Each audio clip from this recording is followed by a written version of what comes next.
we're at 501 subscribers.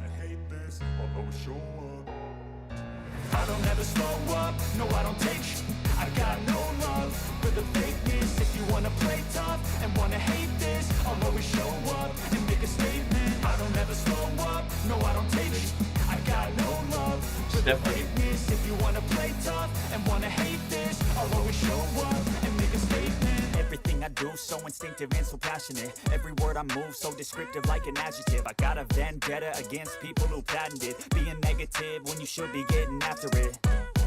I got facts over tracks, this and that, spitting slow, spitting fast. I could roast, I could gas, think I'm okay at last, but I don't know if that can erase all the past. And the pettiness, a reflection of the emptiness. Hilarious, you think you're worth my time, you're delirious. Mysterious, because you hide behind a fake exterior. Inferior, you know I'll always be a bit superior. Get off of me, this ain't no humble brag. I want you to hear words, you can say them back. I want you to feel free from the chains that last, and to believe in what you got, it was built to last, yeah.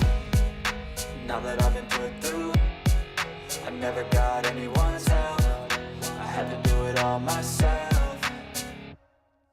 I don't ever slow up, no I don't take I got no love for the fakeness. If you wanna play tough and wanna hate this, I'll always show up and make a statement. I don't ever slow up, no I don't take I got no love for the fakeness. If you wanna play tough and wanna hate this, I'll always show up and make a statement. Gonna learn the consequence of being incompetent. Mental health is confidence, dreams and some honestness. I'm not here to save the day, that's for you to take away. I could play a million mind games, but instead I say something not illogical, something that is topical. Rub it on and watch it go, make yourself unstoppable. Dreams are irresponsible, but they're always possible. If you just believe, you could be so remarkable. Thoughts in my head, a collage and they spread. I'll be great one day, going off of my meds. No, I'm not giving up, no, I'm not giving in. I will make it to the top, taking off in the wind. I gotta make it, I'm saving every day to taste it. I'm patient, but my mind, it can hardly take it. I'm chasing a dream that I've had for several ages. A vacant, modern kingdom for the taking.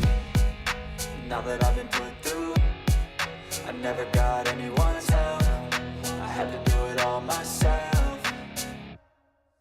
I don't ever slow up, no I don't take I got no love for the fakeness. If you wanna play tough and wanna hate this, I'll always show up and make a statement. I don't ever slow up, no I don't take I got no love for the fakeness. If you wanna play tough and wanna hate this, I'll always show up and make a statement. I don't ever slow up, no I don't take shit. I got no love for the fakeness. If you wanna play tough. It's your boy Miguel Z with the Value of Wrestling New Japan Rebound Podcast. I've got a guest for you folks at Stockton Con.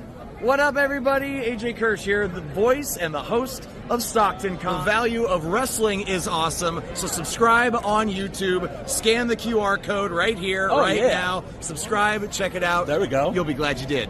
Thank you, brother. Yeah, that's what. Hey, man, shout out to Value of Wrestling. I'm right here with the Big O's, San Jose. We gonna shut the shit down. Love and respect, all right? Value of Wrestling. Hello. Man, thank you, brother. Thank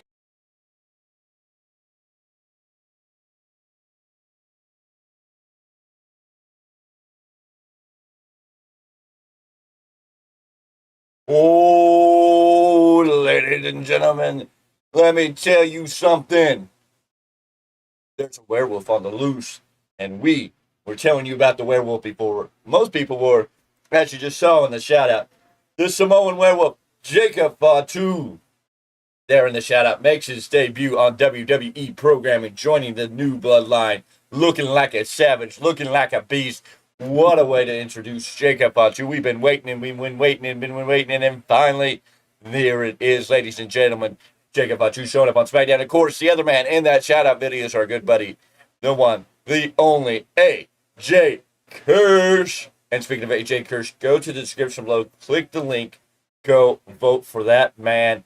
Health and Fitness Magazine, or Health and Muscle and Fitness Magazine, Health and Fitness, one of the two. I'm forgetting at the moment. But anyways, you can go vote. He's going to get to be in an issue if he wins. He's also raising money for childhood cancer, for research, and for financial aid assistance, meaning it's going to help the families who have children that are facing cancer. They will need assistance as they try to help their child go through this. A lot of stuff goes into that. He's raising money for it. It's awesome. Go do it. Go vote. One free vote a day. You can buy votes by making a donation. You will get votes. It's all there on the website. Do it. He is number one. We're going to keep him at number one. Everything we're going to do. We need the Value Wrestling Army to come marching out loud and strong, and everybody else out there that's listening from the Rock at the tippity top of the Sun Mountains. Yes, you, Dwayne The Rock Johnson. I'm calling you out, sir. Somebody needs to get this video. I hope The Rock is making sure he donates to the man. He hand chose to I forget what the title was, but he did a promo with The Rock. Rock the promo. Yes, Rock the promo. He won that. So, Rock, where are you? Go support your boy, AJ Kirsch.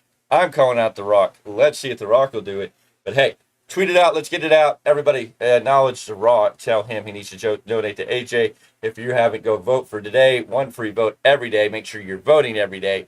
If you want to buy some votes, you can. Also, pay attention to us, our Twitter, and Facebook, and all the other link-ins, and then pay attention to AJ. Follow him on Instagram and X, because he will let you also know that at certain times you can vote or donate buy votes, whatever you want to call it, and they'll be worth double the vote points. So your donation will get you more votes, so those votes can go to him and help out. So, go vote daily free. If you want to buy votes, go buy the votes. If you want to wait until they double the votes, watch out for that, because that could come at any time. He will make that announcement because he will be alerted, and then we will pass the word along for sure once we know. But AJ Kirsch, we thank you for everything. We hope to see that man, as Value Wrestling is going to be at Stockton Con. What level? How are we going to be there? It's going to be very interesting. We hope that Value Wrestling might be in a media capacity at Stockton Con. That would be really awesome. We're waiting for more details on that.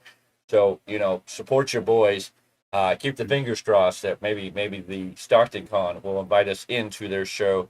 Hopefully, if somebody from Stockton Con's listening, they will see that the Value Wrestling is something special. We are growing. We are making moves every day, all the way to 501. Ladies and gentlemen, yes, as of today, we have broken the 501 number. We are finally beyond 500, and what a wonderful day it is. And thank you to each and every one of you who supported us in this slow growth, in this snail pace of a race that we are doing.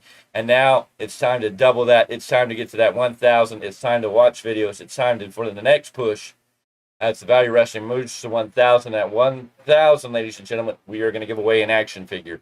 I don't know what action figure it is, but we will look at it. Then Mr. Paulus Clarke's going to do his Nana Monet special dance of mixing Who's things. dance? Who's dance? You know what I'm saying. And Mr. Z will go live on air and do a shoey for everybody to see. It'll be an experience. It'll be a fun time. It'll be a great show. 1,000. Let's make that march. Let's make that push. We need to grow. If you're a fan of Value Wrestling, share us out. Share us out. Share us out. And this is Smackdown. Ladies and gentlemen, this is Smackdown. Hopefully everything looking pretty, looking beautiful. You can see what we're doing here and that we're making moves. Anyways, let's get into your Smackdown post-show review for June 21st, 2024. I think we have one more Smackdown before the end of the month. Before we move into July, we have one more Smackdown episode that we're going to move into. And then, we don't want to talk about that other company because, boy, oh boy. Anyways, we opened the show with, what happened on Monday Night Raw, what's happened last week, everything that's going down tonight. We get a first recap of the Clash of the Castle, specifically with Drew and his issues with CM Punk and how that led to Drew quitting. To the ring, here comes CM Punk. Punk gets a mic and does the cheap pop routine and says he's grateful to be on live TV. He feels the pressure associated, promises to doing the best work and walk out champion in front of the people is pressure, and Punk still wonders before coming out here if he can handle the pressure. He promised himself and everyone else over the decade ago that he'd walk out as Chicago WWE champion. He could have missed that up any number of ways, but didn't. He thought he might have needed more security in Glasgow because the people were going to attack him, but he ruined everyone's day and got away scot-clean. For months, Drew McIntyre kicked him while he was down. That meant he kicked Chicago too. Well, Punk got up and chose the Chicago way. He went to the hospital, so he sent Drew's career to the morgue. He always planned on this, but he didn't expect it to be this easy. Drew quit. Couldn't take the pressure. He wanted to make bad things happen to Drew tonight, but Drew took his ball and went home. A Stone Cold reference there. Now out comes Paul Heyman. Why is Paul Heyman here? Now, if we know the history between Paul Heyman and CM Punk, this was nostalgia in this greatest context. This was a moment that if you've watched CM Punk a decade ago and his run with Paul Heyman and everything I went into that, you're just like, yes, a moment of Paul and Punk. He introduced himself as he hits the ring. He's not here to disrespect Punk, but because he just got here in the midst, he's running late. Heyman puts over Punk and the relationship. He gets, despite Heyman being the wise man to Roman Reigns, the tribal chief, he called Punk his best friend. Tonight, he's here in an urgent situation, and the crowd gives us the "We Want Roman" chant. Punk says Heyman's the only guy who could hijack his promo and get the crowd to chant Roman. He then invites Heyman into the ring. The two men hug. Heyman is a little misty as they break. Yeah, it was a deep hug. He says he needed that. Heyman is out here because he heard on the radio that Chicago is CM Punk's town, and that pissed off Solo Sikoa. Because Solo, Heyman has to barely spit out the words, and the head of the table, Heyman has to barely spit out the words, head of the table, every town is Solo's town. In Solo's thinking. He came out here to warn that when Punk is cleared, anyone will find out they're in the ring with the best in the world, but if Punk doesn't leave right now, they're coming out for him. There might be extra security around the place. That's for anyone who wants to cause trouble, but not the rogue Samoans and Tongas out for blood. Heyman asks, please, for Punk to leave. Punk realizes Heyman is serious because Solo and the Tongas are going to try and jump Punk in Chicago. This is when Solo's music hits and Heyman looks like he's watching a car wreck as Solo and the Tongans show up. Solo has a mic and says if Punk wants to be on his show in his city, the two options before him are to pay respect to the bloodline or they hurt him so badly he never gets cleared to wrestle again. Punk asked Heyman what the favor was if he does Heyman this favor, and Heyman asked Punk to take him with him, and he leaves. So Heyman was asking Punk, do me a favor, please leave.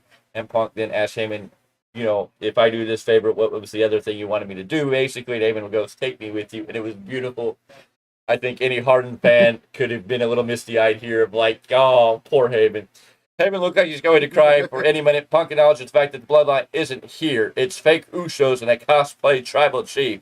Well, that'll start things off. Solo and Tonga Leo head into the ring, but here's Cody Rhodes with baseball bat doing their best Sting impression, and one for Punk to defuse the situation. Cody has the mic and says if Solo wants to try and be the head of the table, he'll just be the second of those Cody's beaten. So why don't they settle this tonight? There's plenty of people on hand, and Solo seems amenable to taking on Cody one-on-one. Heyman's acting really made this segment. He's been the MVP of the chapter. Bloodline, yes, stuff because no one else in the story right now. This was a great opening segment. You've got to love Punk in the city. Punk coming out, making the crowd rambunctious. Paul Heyman having a nostalgia moment. Him and Punk embracing in the center of the ring. Loving every minute of it. Seeing Punk having fun is fucking the best shit in the world. When you just see Punk just enjoying life, unlike he was in AEW where he just looked fucking miserable. You see him here. Go back and watch last year's Dynamites. Go back and watch before CM Punk got fired when he was there. Look at how he acted. Look at his physical form. Look at his facial expressions. Look at his attitude while he was there. And then look at his attitude here. It's 10,000 times different. This man is happy to be here. He's excited to be here. Cody came in. After the match, him and Cody chased the bloodline out with the bats. They showed a video footage where Cody's running out in front of Punk with his baseball bat. And Punk's running like this with the baseball bat over his head behind Cody like he's going to whack a Cody. It was hilarious. You can tell that CM Punk's having fun. I think this is a great segment. You interblood the bloodline into CM Punk cross-referencing. We get a little filler later on some of that stuff that gets really interesting. I mean, this show opened hotter than anything we've seen, and probably the best show of the week, just opening that way. Raw, I know a lot of people are mixed back and forth. I know I was a little critical about the ending of Raw last week, but watching it over a couple more times and digesting it, I think they did decent. They may not have given us all we wanted. I think some people want it all right now because they may be tired of waiting, but I think they did right. I think it's got to be that right burn in the right moments. I think it came over pretty good, but I'll tell you what, tonight when they replayed it, I'm shocked that the replay they did tonight on SmackDown wasn't what they did on Raw, because tonight, when you watch the replay on SmackDown with some of the added elements to it, with the writing in the background and the screen glitches that they didn't show that on Raw, I'm like, that would have been the better way to do it. But anyways, CM Punk, the Bloodline opening segment. Mr. Clarke, your thoughts on how we open tonight's SmackDown? You know what I loved about it is they didn't do the trope of, well, since Heyman's with the Bloodline, he's got to be against everyone. Yes. When the story is even Roman understands that CM Punk is special to Paul Heyman. And, you still have to acknowledge Roman, don't get me wrong, but there's at least, there's some love outside the bloodline as well. Yes. This was great. That's all I can say. This was great. This is a great way to open the show. Anyways, after that, commentary runs down the Money Bank qualifying match. Bianca Belair's a gorilla getting ready. Jade shows up to send her good luck, but she'll be talking about their tag team title rematch. Blair is focused on qualifying for Money in the Bank. The titles can happen after that. Then Belair heads to the ring, and we head to a break. Post-break, we get confirmation Cody and Solo will be in the main event tonight. Solo will not have the Tongans at ringside, and Cody will make sure Owens and Randy Orton stay in the back. Cody is walking the back and finds Randy and Kevin. Randy asks if he's sure he doesn't want them out there tonight. Cody says Solo's not ready, and they both got qualifiers tonight. Randy leaves, and Owens warns that they're always got a plan. Cody says he's sure Solo has a plan, but Cody has a better one. And we get match one of the night. Now, Money Bank qualifying for the women's match. Triple threat, Bianca Belair, Misha, and Chelsea Green. And by damn good. This was a damn good match, and I love the ending. I was heavily worried that they were going to make us have to suffer through a Bianca Belair in this one. This was a good, solid match. Belair hits a German suplex on Misha, then a kiss of death on Misha. But Green runs in, tosses Belair to the outside, covers for the pin. 1, 2, 3. I don't give a hoot. This fits Green's character. This is a great way to do it. Chelsea Green is in the Money in the Bank ladder match. This was the right winner. I don't need to see Belair there, and Mishin has not really been built as a credible threat. So I know if you're a Mishin fan from other past, I get it. You may be disappointed in that aspect, but I'm sorry. Chelsea Green is hot. And I don't mean by physical. I mean she is hot in what she's doing. People are maybe booing her, but they're enjoying what she's doing. She is an up-and-coming. She's making moves. She's the right person to be in this match. Will she win the Money in the Bank ladder match? I don't know. I won't be mad if she does.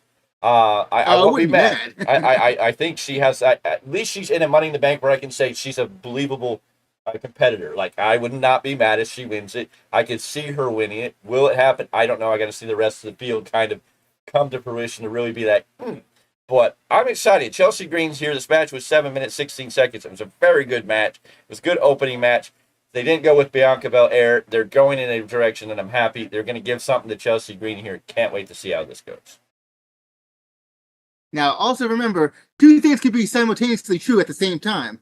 She's a hot performer, and she's a hot woman. Yeah, but the bigger thing is the fact that she is a hot performer. She's doing the run of her life at the moment. Yes. Great character work. Yes. I mean, she was always good even in TNA. But what she's doing right now is fantastic. And I was for sure not mad just because she needed this win. Yes. And it's still a credible win. No, it's not like, she cheated or whatever. Yeah. It's a Chelsea Green win. She was all sneaky about it. Yeah, it was a Chelsea Green win. It was the right way to do it. I loved it. Can't be mad. I'm just not going to say she's hot because I don't want to piss off Matt Cardona, because I'm hoping to meet and greet Matt Cardona. Hopefully he'll give us a... Matt Cardona has said that she's hot in interviews. Yes. He understands. Now, as long as you don't get disrespectful about it. I know. That's another story. I'd be very respectful about it. No, she's a very beautiful woman. But yes, Matt Cardona is going to be at StartingCon. We hope to meet Matt Cardona. Hopefully we'll get him to give us a few minutes of his time, maybe give a shout out on the show. So we will stay on his good side. That's all I'm trying to say. I'm not below bowing down and being, yes, I acknowledge you, the indie god. Oh, for sure. For sure. In the back, Blair Davenport is walking up. Bayley was watching this women's qualifying match. Blair Davenport walks up to Bayley, says she's looking forward to beating Naomi next week, then using the briefcase on Bayley. Solo is staring daggers at Paul Heyman in the locker room. Heyman says he doesn't want to leave, and Solo says before he leaves, she should make sure the Tongans know something about Randy and Owens. But the audio cuts out here. We didn't really catch all of it. Solo reminds Heyman they need to have a talk after Heyman handles the message that he's supposed to deliver. But he basically said to Heyman to make sure the Tongans know to take care of Randy, take care of Kevin, make sure they don't go on. Heyman playing the great hostage, stuck in this interesting sphere, but very entertaining. We get a comeback to a recap of the Grayson Waller effect last week with DIY. Austin Theory not in the city, not here tonight. due to injuries. We're waiting for recovery. In the back, Kayla is talking with Waller. He puts over Austin Theory, who isn't here, and he will dedicate this win here and in the ladder match to Theory. DIY walks up to interrupt things, but some noise breaks this up, and we see that Drew McIntyre. DIY is talking to Waller in this interview segment, and all of a sudden the garage door, the big heavy metal door, starts banging. Mm-hmm. You just hear this banging, and of course I think a lot of people are going, oh crap, is this something that's going to lead, are the Wyatt sick, or 6, whatever they're called, are they showing up? Is this what's banging on the door? And some idiot goes over and opens the door. With all the high tension, and the Nick Aldis counting me out and saying, we're going to have extra security at this show because of what happened on Raw. Some idiot, if you watch the camera, this guy just walks over and starts opening the door, and you're just like, really? We're supposed to be tight security. We don't know what's banging on the door, but we're going to open it. But what we see is insane because Drew McIntyre is standing over a beaten and bloody Punk. He picks up Punk on his shoulder and walks Punk from that door through the walkway into gorilla position, doesn't get stopped there, and out to the entrance ramp where he just potatoes. I mean, he just, like a sack of potatoes, drops Punk hard. Just dumped him on the ground. Drew walks out. They stop on the entrance. Drew dropped Punk like a sack of potatoes for sure. Drew kneels down beside the fallen Punk, takes his bracelet. Out comes Nick Aldis. Drew shoves Aldis. Aldis and Drew get into a hot confrontation. The agents are checking on Punk. They bring out a stretcher that a lot of people were showing before the show. People were taking pictures of the stretcher and saying something's going down. They showed it all over X. We got the answer. It was for Punk. And this was a great segment. They made Drew McIntyre look like a beast, and he didn't say a freaking word. That man didn't say a word. They didn't have a word. The door opened. He stood over a beaten and bloody Punk. They brought him in the ring. They showed how badly Punk's injured. Will this extend Punk's? Will this delay Punk's ability to return? What is going to happen? We don't know. Technically, Drew quit WWE, so he trespassed into the show. What is going to happen? How are they going to play out the storyline? Because he quit. He showed up, came in through a back door of a show A, he's not a part of. B, a company he technically is no longer a part of because, quote unquote, he quit. So I'm very interested in going to do it. But I'm going to tell you what, if Drew McIntyre didn't look bad before, this man looked like a beast tonight. I mean, he obliterated CM Punk, carried him out like he was nothing, and just dropped him and stood there. And you're just like, yeah, holy shit. That's where a holy shit chant needs to be. That was where a holy shit chant was deserved because he looked like, damn. Drew McIntyre looking great here. I mean, I love what they're doing here. I still think they need Drew to go to TNA and show up as Drew Galloway and wrestle there. I know they may want to do Drew and Punk at SummerSlam, but maybe you hold off. I heard Bad Blood is coming up. They're going to bring back the Bad Blood pay-per-view. Maybe they bring that back later, and that's where we see Punk and Drew as the main event of that show or something, because I'm like, I want to see Drew. If he's really quit, let's play the story scenario. Brooke Jensen is officially on a non-compete clause with WWE coming out of NXT. He was on the last NXT show getting arrested for trespassing. He's going on the independent scene. There's some storyline they're playing there. I wish they would do this with Drew. I want to see Drew go to TNA and come back as Drew Galloway, because that's what's going to make sense and make this story believable. Let's twist the reality. Let's make people wonder, did he really quit? Is he in TNA? I'm confused. Blur the lines a little bit, Triple H. Let this breathe.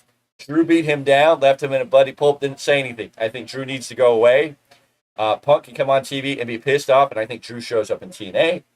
He starts wrestling there as Drew Galloway. Punk's on WWE, pissed off, like, oh, he wants to leave and go there? Well, I know how to get there. And Punk can show up on NXT and TNA. You could have a great crossover because it all pretty much emanates from Florida these days. Go ahead, sir. Man, I mean, like, dude, first of all, perfect. He didn't have to say a word. Every action, every moment told the story that you needed to know. I don't know how to add to this perfection, to be honest, because it was that good. It was what needed to be done, and it was kind of unsuspected. I didn't know if Drew was going to show up tonight, and since they did have him show up, I thought he might, but just because it would make story sense. Yes. I couldn't say for sure that was going to happen. You know, Drew McIntyre stayed with WWE because he wanted to be in a storyline, and he's in the hottest storyline in the company right now. Right. I just want to see what they're going to. And it's not it's not for a title at the moment. No. I want to see what they're going to do with him. I'm excited to see what they're going to do with him because, I mean, there are endless opportunities what they could do with him. He could go indie wrestle. I honestly think go back to TNA, call him Drew Galloway, have him wrestle there for a couple months, have Punk over here on WWE pissed off, like he won't come back here. I'm going to go there. Because Punk would. Punk would totally be like, I don't care what company he worked for. I'm going to go find this mother trucker after what he did to me. Nuh-uh. And after, like you said, after Galloway works his way up towards a TNA title shot, Bam. screw him there too. Yes. Why not? Anyways, in the ring, we have Tama Tonga and Carmelo Hayes. Randy Orton comes out, and we get the next Money in the Bank for the men's qualifying match. Carmelo Hayes versus Tama Tonga versus Randy Orton. Another good, decent match here. In the end, Randy Orton's on top. Looks like he's going to go for an RKO. Tonga Leo comes running out. He gets punched down. Owens runs into the tackle Leo. Randy then sends Tama out of the ring, but Hayes then grabs Randy up. KO came up to help balance out things. And Hayes gets a schoolboy on Randy, a huge name pin here. Carmelo Hayes gets the win at 9:31. Not necessarily mad about that. They didn't go with the tried and true Randy.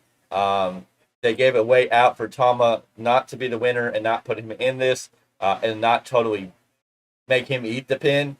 And they give a big win. I mean, this is a huge pin. Whether it's a schoolboy or not, whether you like the way the pin came down, it's still a huge big win for Carmelo Hayes. Oh, for sure. And so Carmelo Hayes being in this Money in the Bank ladder match is going to be awesome. He's going to bring some great stuff to the Money in the Bank match. His talent, what he's going to do, is going to be great to watch. Is he going to win that Money in the Bank? I don't think so. But he's going to be a great added aspect to this match.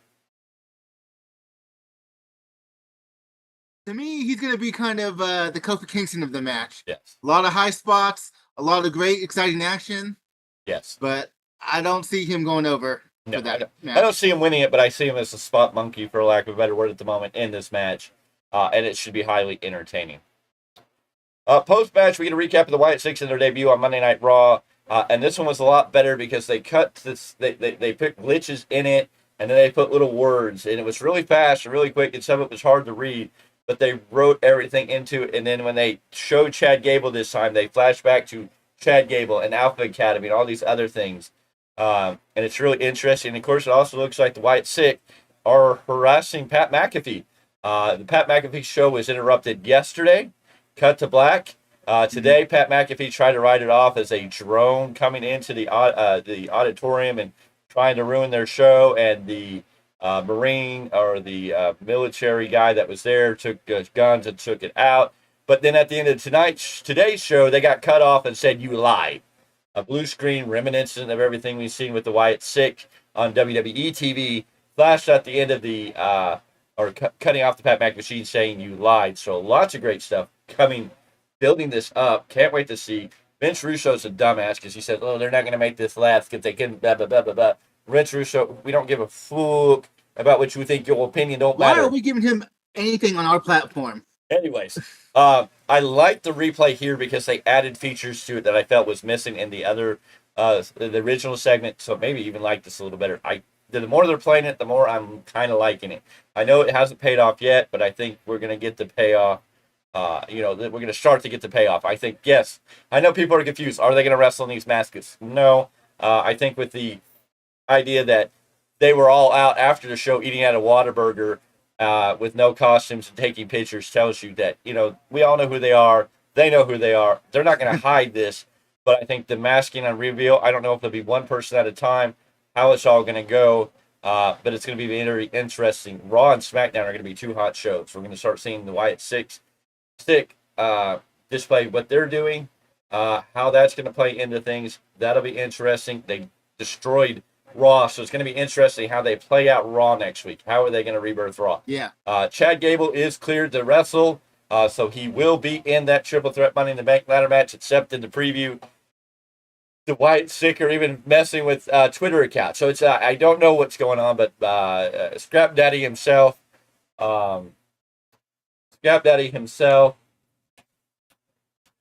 his name is like gone past my Adam Pearce went on Twitter and said that Chad Gable is cleared and will be in that match. He has not been replaced by rumors of Ilya Dragunov.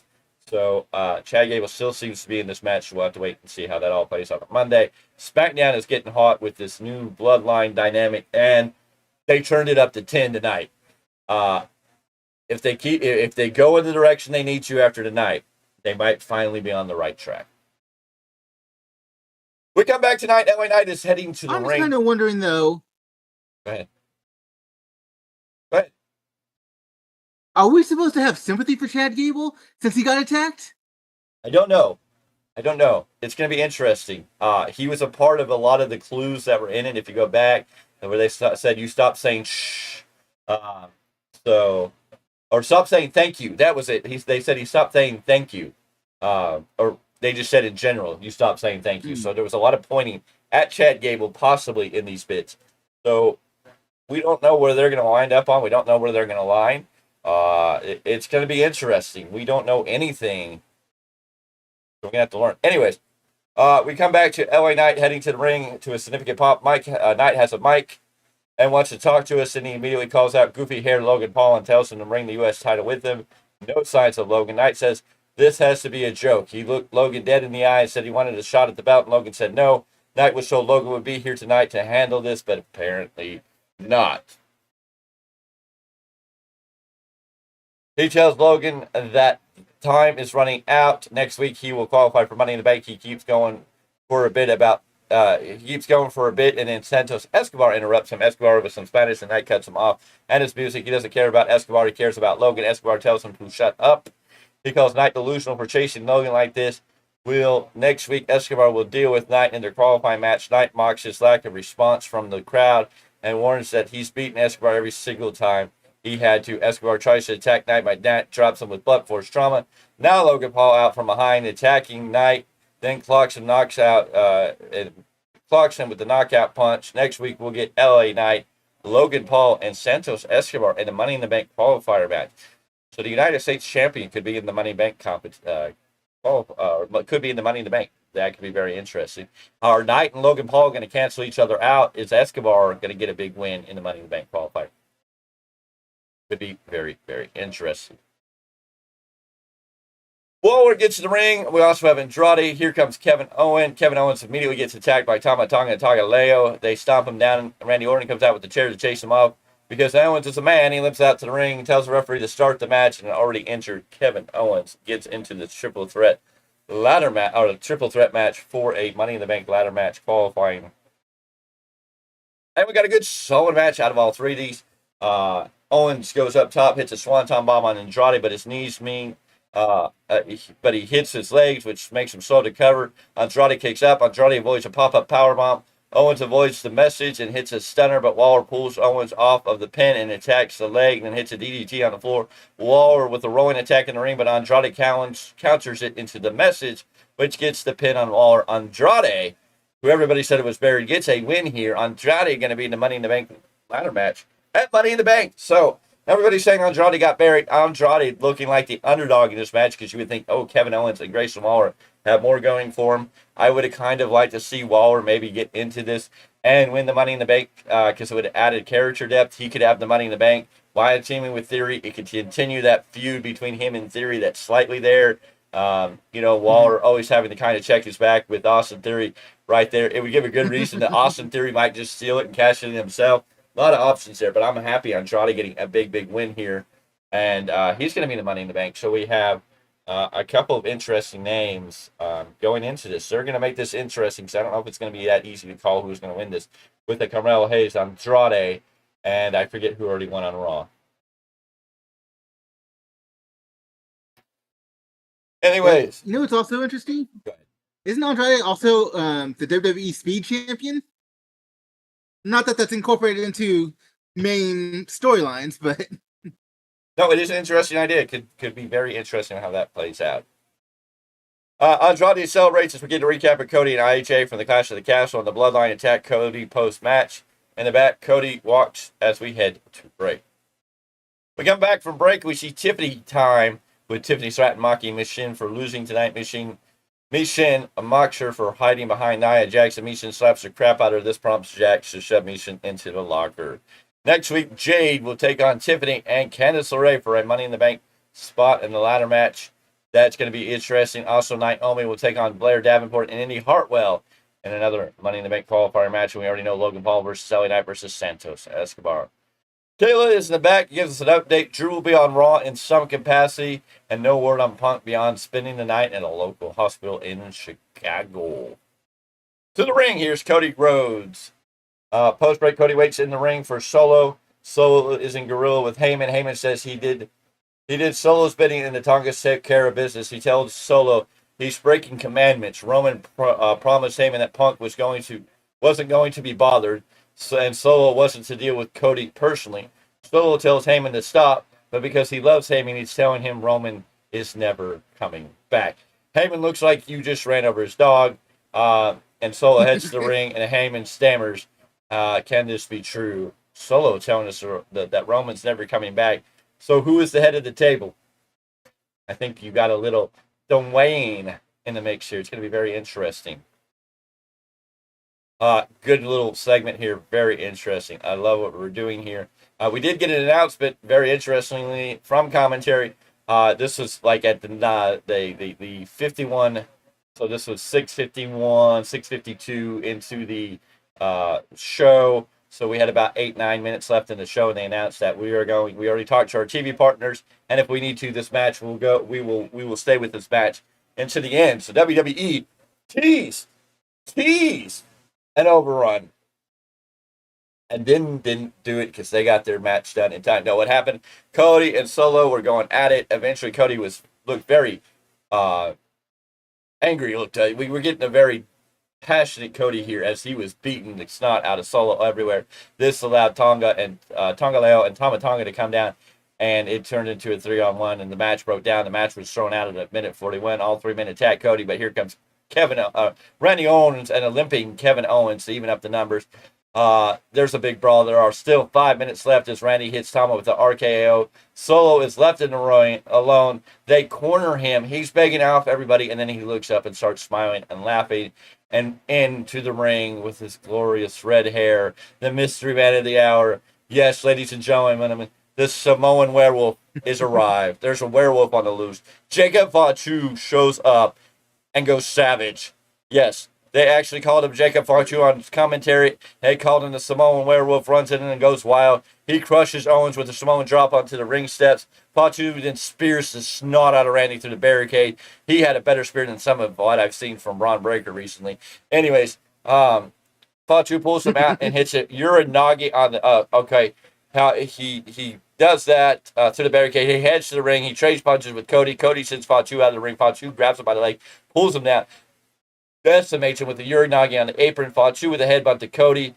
Then dismantles the commentary table, drops Cody on there, then climbs the top rope like the madman and flies with a splash, putting Cody through the announce table. Cody looked like he was dead. Jacob Fatu just hands Owens, Randy, and Cody their backs, basically by himself. Fatu embraces Solo in the ring.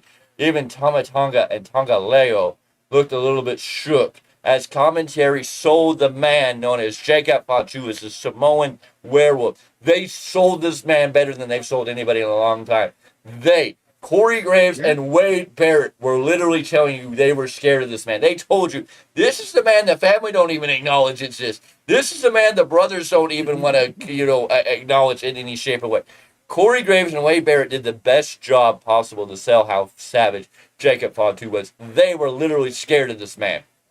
They're like, no, this man, oh, whatever. They were like, what did you do, Solo? No, Solo. They have sold this so great. And Tama Tonga and Tonga Leo, when even they got in the ring at the end and put their one fingers up, they even looked a little bit spooked by the rival of Jacob Fatu. Now, what does this mean for Hikuleo? Because a lot of the rumors and speculation and with recent trademarks, Hikuleo is on his way to WWE. Is Hikuleo going to become the fifth member of this bloodline family, or will Hikuleo align with the other end of this family when it all comes together? Where does The Rock play his role in this? Where does Roman play his role in this? What's happening to Jimmy right now? We haven't heard anything about Jimmy since he got taken out by Tama Tonga. What is Jay feeling all about this? And who is going to save Paul Heyman from the bloodline? Brock Lesnar going to have to show up and team up with CM Punk to save Paul Heyman? Are we going to have the custody of Paul Heyman on a ladder match type of thing? Yes, I have to give one for Miguel since Mr. Z is not here tonight. He is celebrating his daughter's 16th birthday, I will give him his due, because that would have been his comment. Oh, we're going to have a Heyman on a pole match for his custody. So I will give him his little moment since he can't be here to do it for himself. Oh, man. The floor is yours, sir. And what's even funnier is if you've ever seen clips of what Jacob Fatu has done in the indie scene, throwing guys into cages and just, this is not just Corey Graves and Wade Barrett selling smoke up your rear. No, this guy has done a lot of very violent things in professional wrestling. You cannot oversell this guy. The hype is completely true. No. And they sold. I mean, I haven't heard a commentary seem to sell like that. I mean, AEW commentary don't sell for nothing. But these guys sold it like it was $1 million. I mean, you couldn't be mad here. This was great. This was great. What a good show. Triple H is cooking. SmackDown was awesome. Blew everything out of the water. Can't wait to see. They've got you ready to watch Raw next week, because you got to see what's going to happen with Drew McIntyre, what's going to happen with the Wyatt Six. NXT is red freaking hot, doing good 700,000 viewers now. They got you interested in what's going on with a lot of things over there. And SmackDown is blowing it out of the water. Blew it out of the water tonight. I mean, this is a hot SmackDown. You're working for another company on wrestling TV. I think you need to really evaluate where you stand and what you're doing, because WWE is moving in a direction that we haven't seen it in a long, long time. And as much as I want to see that other company grow and be prosperous, I don't know. They maybe start losing to TNA. Because TNA is even making interesting moves, and with the partnership with WWE, you don't know what's going to happen on TNA right now. Precisely. You know who's going to show up. A lot of speculation and rumors of a lot of interesting things they can do. And if AJ or Drew Galloway show up in TNA, and then we even get Punk on TNA TV, good Lord, imagine all the eyes TNA is going to get. Love the idea, just because all three of those guys you just mentioned, run deep in TNA history. And it's the truth. And we just had Ace Steel on the last show, and we know Ace Steel and CM Punk run deep. They even showed the history of Ace Steel teaming up with CM Punk in the Asylum days of TNA, when they were giving a preview of Ace Steel in there taking on, I forgot who he was taking on. And of course, say his name and he appears. I believe in Joe Hendry. But Joe Hendry working with Ace Steel. A lot of great things there. A lot of great stuff there. TNA it's going to go hot. And with the big thing they got going on with Moose's world title, he's going to have to defend that match against 5 men, and they're having qualified matches for that. So some of the biggest names in professional wrestling. And when you talk about Matt Hart, Jeff Hardy, Nick Nemeth, all big names down there. Eddie Edwards, Brian Myers is there. Moose, amazing talent. Eric Young, Dirty Dango, Johnny Curtis. And, of course, Josh Alexander and Eric Young are going to have a match next week on TNA. That's money all day, every day, anywhere. If you don't know Eric Young and Josh Alexander, you're missing some great talent there. That's going to be a big blockbuster match. But SmackDown, and an awesome, amazing show. Good show. Yeah, I concur.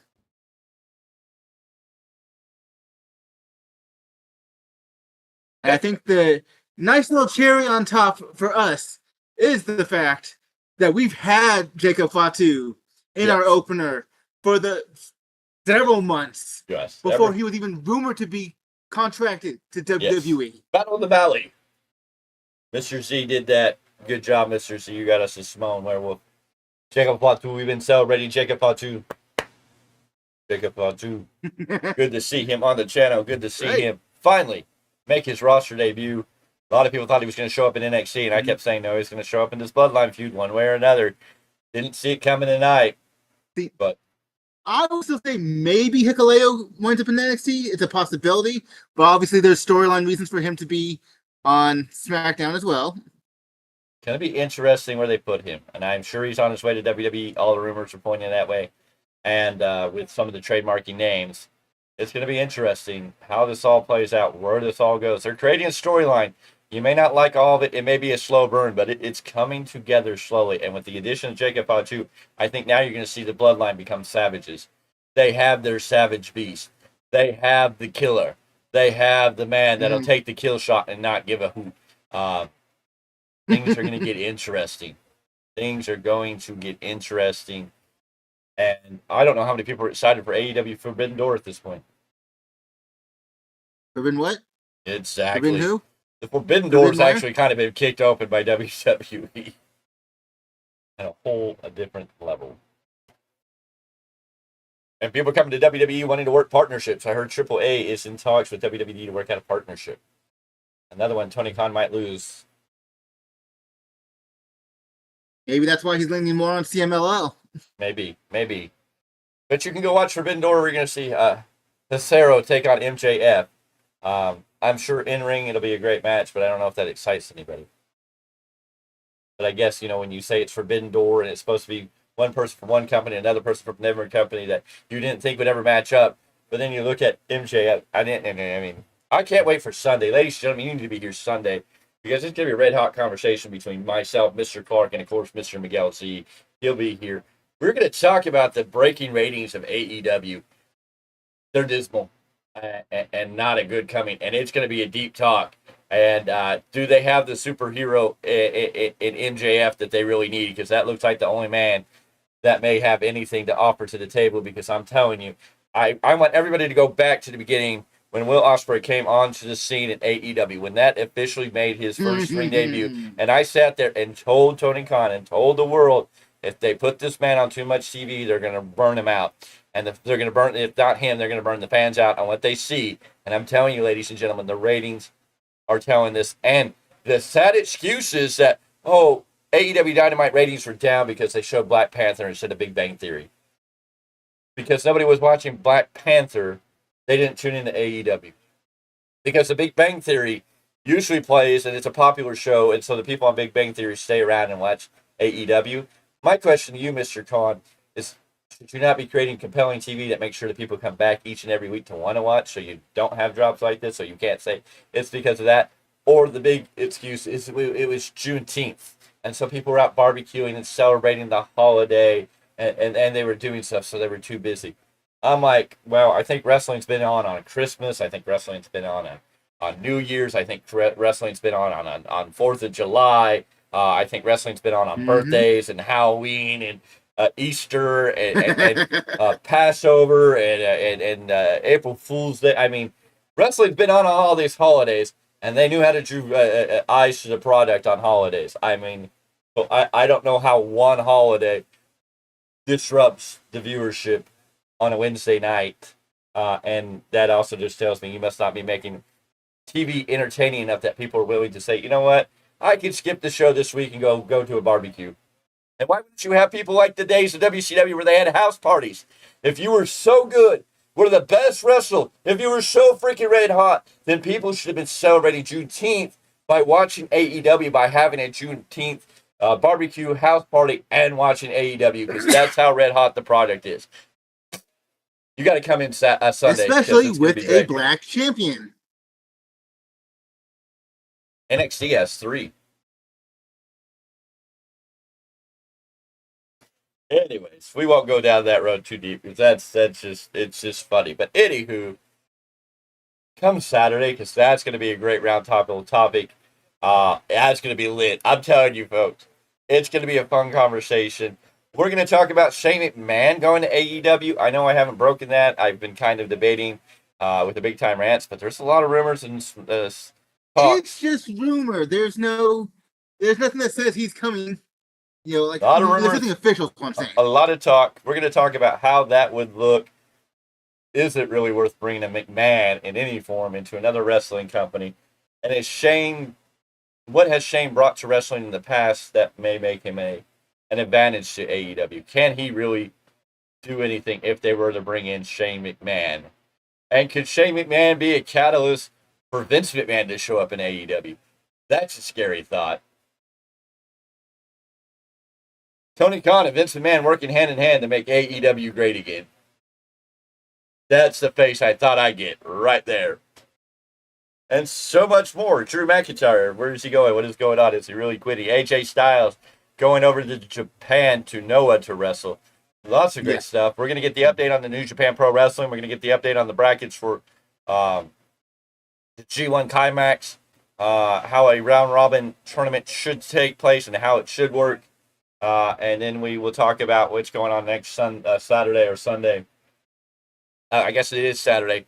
Saturday would be the 30th, and we'll talk about AEW's Forbidden Door that you might want to lock and keep closed because who knows if it's really worth watching. So join us on Saturday, 8 p.m. Pacific Daylight Standard. Sunday, sorry.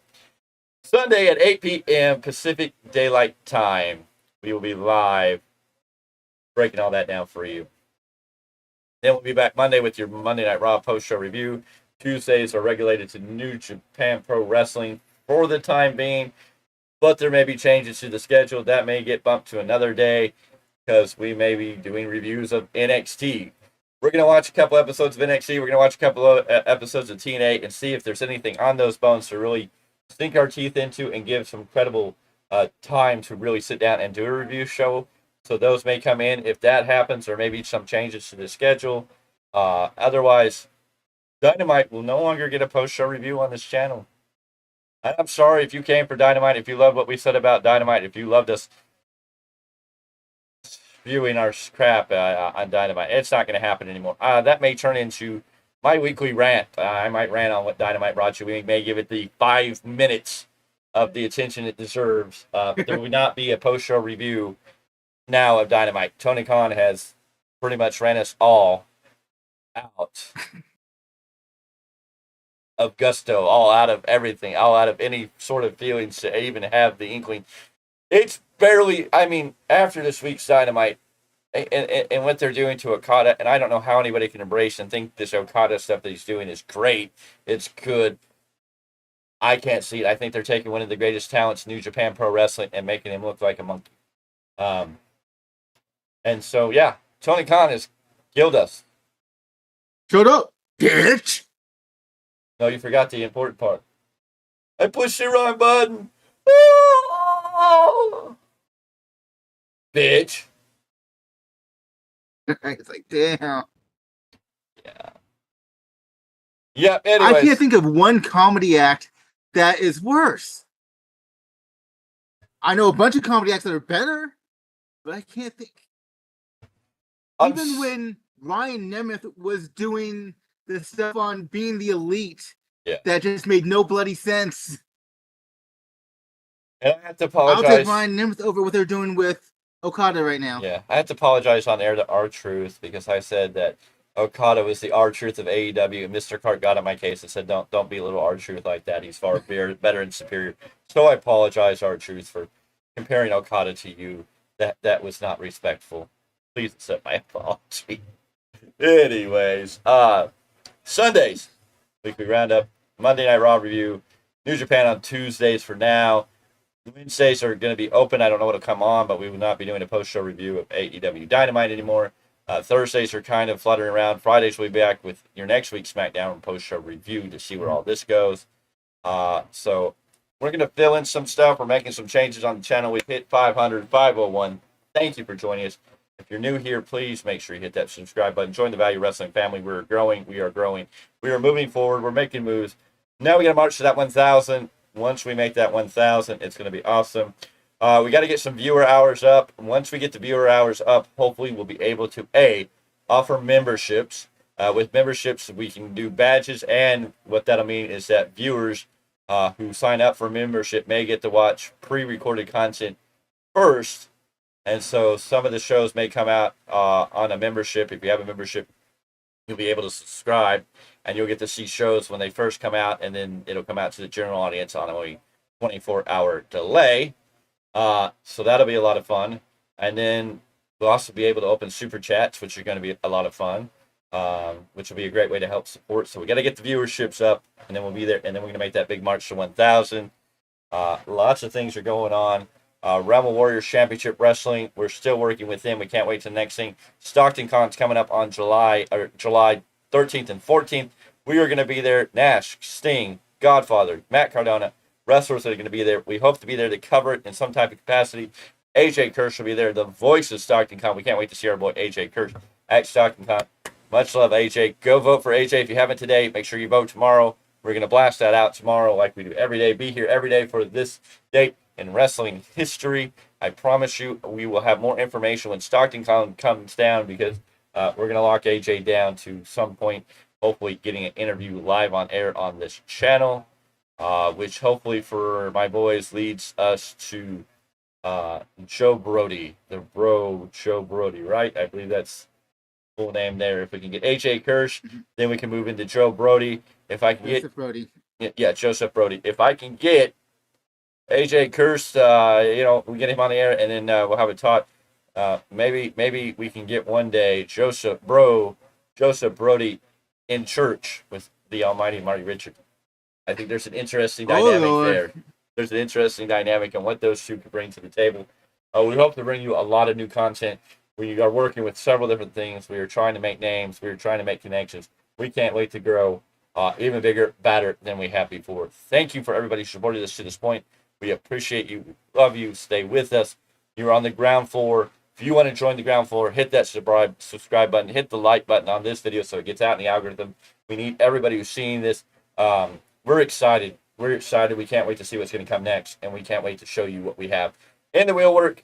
Thank you. I see people coming in at the last minute. Always feel free to jump in the chat if we are live. I keep going on because I see a lot of people here. We pretty much wrapped up our pre-show, or not a pre-show, our post-show review. So we thank you for being here. We thank you for taking time out of your night. If you're watching this later, drop a comment down below, and we will see you on the next one, ladies and gentlemen. We're going to get out of here. Night. No, I don't take shit. I got no love for the fakeness. If you wanna play tough and wanna hate this, I'll always show up. I don't ever slow up, no I don't take shit. I got no love for the fakeness. If you wanna play tough and wanna hate this, I'll always show up.